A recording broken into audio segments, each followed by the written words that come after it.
মা আমি কাজে বেরোচ্ছি, তুমি দরজাটা দিয়ে দাও। আরে দাঁড়া দাঁড়া, টিফিনটা নিয়ে যা।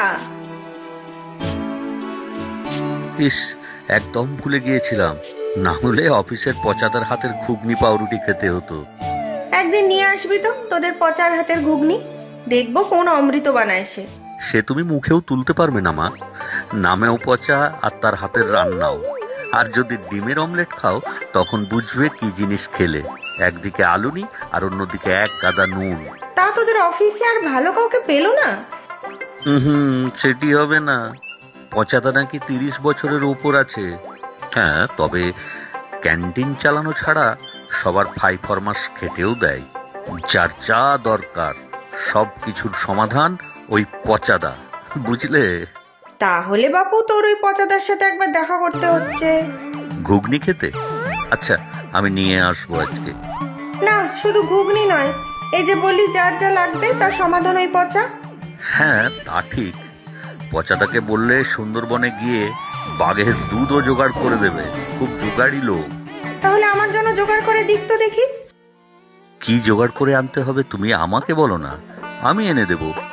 না, তোকে দিয়ে হবে না, কম তো আর বলিনি এতদিন। ওমা দেরি হয়ে যাচ্ছে কিন্তু, 9টার বাসটা ধরতে হবে, না হলে অফিসে লেট। তুই যা অফিসে, আমি ওই পচাকেই বলবো জোগাড় করে দিতে।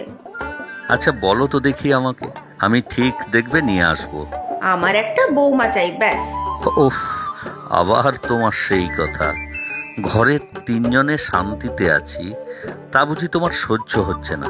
তোর বাবা সারাক্ষণ সমাজ সেবা করে বেড়াচ্ছে, তুই সারাদিন অফিসে, আর আমার সারাদিন কেমন ভাবে কাটে বলতো? আচ্ছা আমি আসি। ও আর হ্যাঁ, তোমার জন্য সব শাশুড়ি বইয়ের ঝগড়াঝাটির টিভি সিরিয়াল আছে না, সেগুলো নিয়ে থাকো।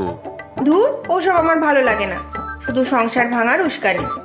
আচ্ছা তুই যা এবার, না হলে বাসের জন্য আবার দৌড়বি। হ্যাঁ মা, আসি আমি। সাবধানে যাস কিন্তু, আর জোগাড়ের কথাটা যেন মনে থাকে।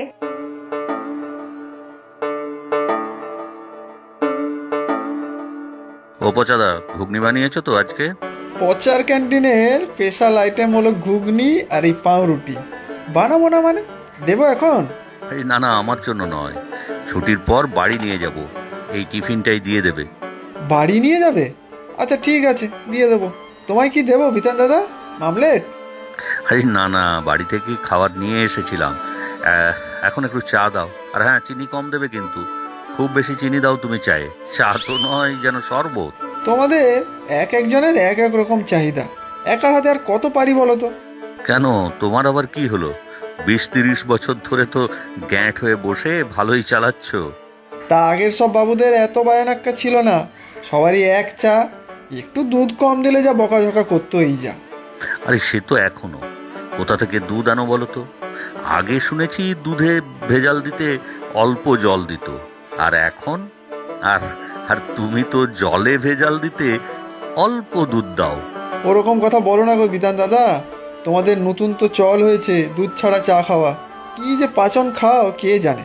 তার উপরে আবার তোমার কম চিনি, তার থেকে ভালো গরম জলই দিচ্ছি, তাই বসে বসে খাও। এই তোমার এক দোষ, কথা একবার শুরু করলে থামতে চাও না। তোমারও দোষ নেই নাকি? কথা শুনতেই চাও না। জয়া দিদি শুধু শুধু বলে কি, যেন রাম গরুর ছানা। কি? জয়া আমাকে কি বলে? রামগরুরের ছানা? আরো বলে হাসতে তাদের মানা। তুমি আর হেসো না তো, খুব ডেপো মেয়ে। কমাস হলো অফিসে এসে সবার পিছনে লাগছে। না গো বিধান দাদা, জয়া দিদি ভারী ভালো মেয়ে। কেন, 2-5 টাকা টিপস দিয়েছে নাকি? তা কেন দেবে? তবে তোমার মতো নয়, চায়ে বেশি চিনি খায়। ও, ও চায়ে চিনি বেশি খাই বলেই ভালো হয়ে গেল? থাক, আমার জন্য আর কম চিনি দিয়ে চা করতে হবে না, চিনি গোলা যে চা আছে তাই দিয়ে দাও। আরে দাদা রাগ করো না, এই দেখো তোমার জন্য এই স্পেশাল চা আমি বসিয়ে দিয়েছি, তুমি টেবিলে গিয়ে বসো তো, আর ভালো করে ঘুগনিও দিয়ে দেবো টিফিনে।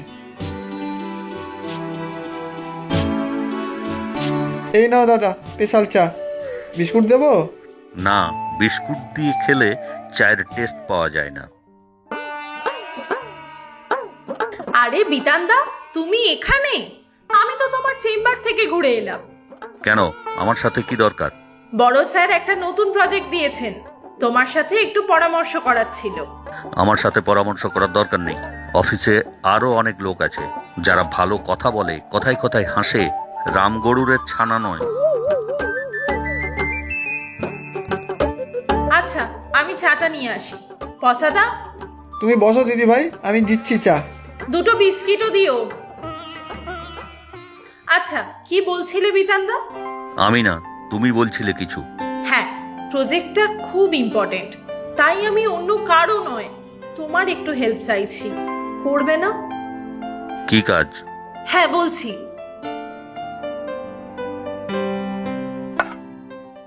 এই নাও বিস্কিট, নাও আগে। আমি চায়ের সাথে বিস্কুট খাই না, তাও আবার লেডো বিস্কুট। আমার কিন্তু দারুণ লাগে। এই চায়ে ভিজিয়ে ঝপ করে মুখে পুড়তে হয়, নইলে ভেঙে চায়ের মধ্যে পড়লে আবার অন্য একটা বিস্কিট দিয়ে ওটাকে তুলতে হয়। উফ, কি দারুণ বলো তো। কাজটা কি সেটা বলো। বলছি বাবা, বলছি। শুধু শুধু সুকুমার রায় লিখেছিলেন রাম ছানা হাসতে তাদের মানা। আমি যাচ্ছি, অনেকক্ষণ এসেছি এখানে। আমি কিন্তু আসছি তোমার চেম্বারে। কাজের কিছু কথা হলে আসবে, বাজে কথার সময় নেই আমার। পচাদা, লিখে রেখো দুটো চা আর বিস্কুট, আর হ্যাঁ, ঘুগনি পার্সেল। দেখলে তো পাচাদা, কেমন আনসোশাল ছেলে, দম করে চলে গেল। বিতান দাদা এইরকম, তবে তোমার চা বিস্কুটের পয়সা তো দিয়ে গেল। তা ঠিক। আচ্ছা, ঘুগনি পার্সেল করে নিয়ে যাবে বুঝি? হ্যাঁ, মার জন্য নিয়ে যাবে। মুখে যেমনই হোক, ছেলে কিন্তু খুব ভালো এই বিতান দাদা। অফিসে সবার মুখেই শুনবে তার কাজের সুখ্যাতি। সে জানি, শুধু কাজ আর কাজ, কাজ ছাড়া কিছু বোঝেই না। না গো দিদি ভাই, মানুষও খুব ভালো। সেবার আমার ছেলেটার ডেঙ্গু হয়েছিল, তা সে কি অবস্থা, হসপিটালে ভর্তি। এই বিতান দাদাই তো সব দৌড়াদৌড়ি করে ভর্তি করালো, রক্তও দিয়েছিল মেলা, তাই তো ছেলেটা আমার বেঁচে গেল। প্লেট রেট কমে গিয়েছিল হয়তো। আচ্ছা, আমি যাই। আচ্ছা, ঘুগনি ভালো খান বুঝি ওর মা? সে আমি কি জানি, আগে তো কখনো নেয়নি, তবে ওনাদের বাড়ি আমি একবার গিয়েছিলাম, খুব আদর যত্ন করেছিলেন ওরা। তুমি ওদের বাড়ি চেনো? কে কে আছেন? বাবা আর মা, ওনার বাবাও খুব নামি লোক, এক ডাকে সবাই চেনে। তা তুমি এত খবর নিচ্ছ কেন দিদি ভাই? ও এমনি। আচ্ছা, আমি যাই। কি গো, সকালে তো পড়লে, এখন আবার পেপারে মুখ গুজে পড়ে আছো? চা তো ঠান্ডা জল হয়ে গেল। হ্যাঁ তাই তো, এই যে খবরটা দেখেছো, নতুন একটা অনাথ আশ্রম চালু করব আমরা, সেটা লিখেছে। তোমার তো সমাজসেবা ছাড়া আর কিছু মাথায় নেই। এদিকে আমরা চোখ বুঝলে আমাদের ছেলেটা যে অনাথ হয়ে যাবে, তার খেয়াল আছে? কেন, বিতানের কি হয়েছে? কি হয়েছে না কি হয়নি সেটা বলো। কি হয়নি? বিয়ে বিয়ে হয়নি এখনো, তার তো কোনো মতিগতি নেই, তোমারও হুঁশ নেই। যা করার এবার আমাকেই করতে হবে দেখছি। কি করবে? সে দেখতেই পাবে কি করি। ঘুগনিটা তো বেশ ভালোই রে, যা বদনাম করছিলি সকালে। হুম, তোদের ওই পচাদা না কি নাম যেন, আর কি কি বানায় রে? ওই তো সবই একঘেয়ে খাবার। তোর কি হয়েছে বলতো? অফিস থেকে ফেরা অবধি মুখটা রামগরুরের ছানার মতো করে রেখেছিস। কি কি বললে? রামগরুরের ছানা, হাসতে তাদের মানা। তুমিও তুমিও তাই বলবে আমাকে? আমিও মানে? আরো কেউ বলেছে নাকি? বলেছেই তো, আমাদের অফিসে জয়া বলে একটা ফাজিল মেয়ে আছে, সেই বলেছে। জয়া? কই, এই নাম তো আগে শুনিনি। এই তো কমাস আগে জয়েন করেছে, নেপো মেয়ে একটা। আমি যে ওর সিনিয়র সেটাই মানে না। খুব খারাপ মেয়ে তাহলে, একেবারে যাচ্ছে তাই। না, মানে অতটা খারাপ না, অফিসের কাজ ভালোই করে, তবে বড্ড বাঁচা। আর ওই পচাদাও ওর সাথে জুটেছে, খালি কাপের পর কাপ চা খাবে আর এতগুলো চিনি দিয়ে, আর আমাকে জ্ঞান দেবে। বুঝলাম, তোর খুব রাগ হয়েছে ওই জয়ের উপরে। প্রথম প্রথম একটু রাগ তো হবেই। ঠিক বলেছো, প্রথম দিন থেকেই আমার পিছনে লাগা শুরু করেছে। তুই আর মাথা গরম করিস না। আচ্ছা, ও শুধু তোকেই খেপায় নাকি অফিসের সবাইকে? না, সবাইকে নয়, সবার সাথে কত ভালো ব্যবহার করে, শুধু আমার পেছনে লাগে, সিনিয়র বলে মানেই না। আচ্ছা আচ্ছা, এবার খেয়ে দে, শুয়ে পড়, কাল তো আবার অফিস আছে। পরশু আমি অফিসের একটা কাজে 2 দিন বাইরে যাব, তুমি আর বাবা সাবধানে থাকবে। সে তুই চিন্তা করিস না, আমরা ঠিকই থাকবো।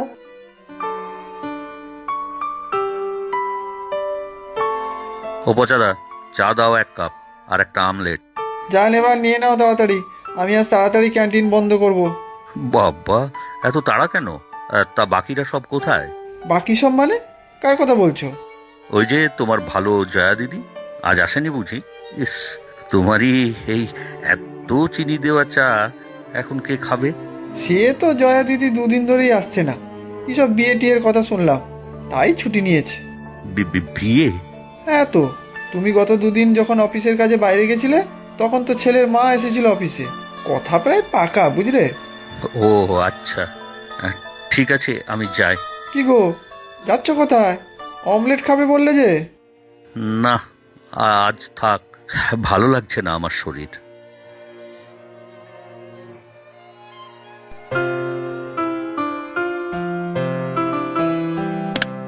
কি রে, অফিস থেকে ফিরে ঘর অন্ধকার করে বসে আছিস যে? না, এমনি ভালো লাগছে না। আজকে আবার বুঝিয়ে ফাজিল মেয়েটা কিছু বলেছে? না না, জয়া কিছু বলেনি, আসেনি অফিসে আজ। বিয়ে নাকি যেন শুনলাম। যাকগে, বাঁচা গেছে। এবার থেকে তাহলে তুই নিশ্চিন্ত, বল। কেউ আর তোর পিছনে লাগবে না, তোকে আর রামগরুরের ছানা বলবে না।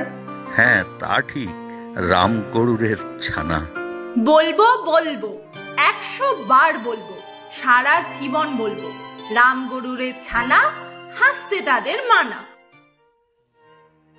এ কি, তুমি এখানে? পচাদা, কি ব্যাপার বলো তো মা? তা বাপু, এবার মন খারাপ কেটেছে তো? এসব কি মা? ওরা এখানে এলো কিভাবে? তোর বিয়ে নিয়ে তোর তো কোনো চিন্তাই নেই, আমাকেই তো ভাবতে হবে নাকি? তুই যখন ছিলি না তখন চলে গেলাম তোর অফিসে।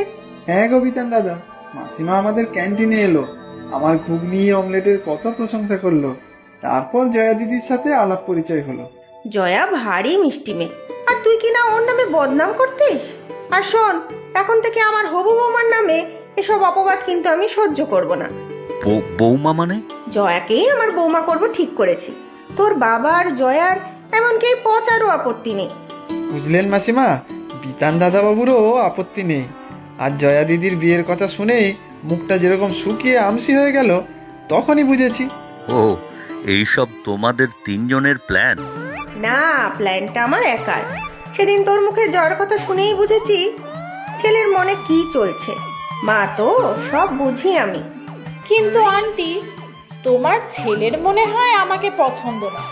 দেখো না, এখনো হ্যাঁ বলেনি। তাহলে আমি যাই। আর হ্যাঁ, কাল থেকে অফিসে আর কাউকে রামগরুরের ছানা বলবো না, শুধু স্যার স্যার করবো। এই মেয়ে, দাঁড়া দাঁড়া। উফ, সত্যি তোকে আর মানুষ করতে পারলাম না। তাড়াতাড়ি বল, পছন্দ তো? তোমরা যখন সব ঠিক করে ফেলেছো, আমি আর কি বলবো? তোমাদের যা ইচ্ছে। এই তো লক্ষ্মী ছেলের মতো কথা। তাহলে দুজনে এখন গল্প করো। চলো পচা, আমরা রান্নাঘরে যাই।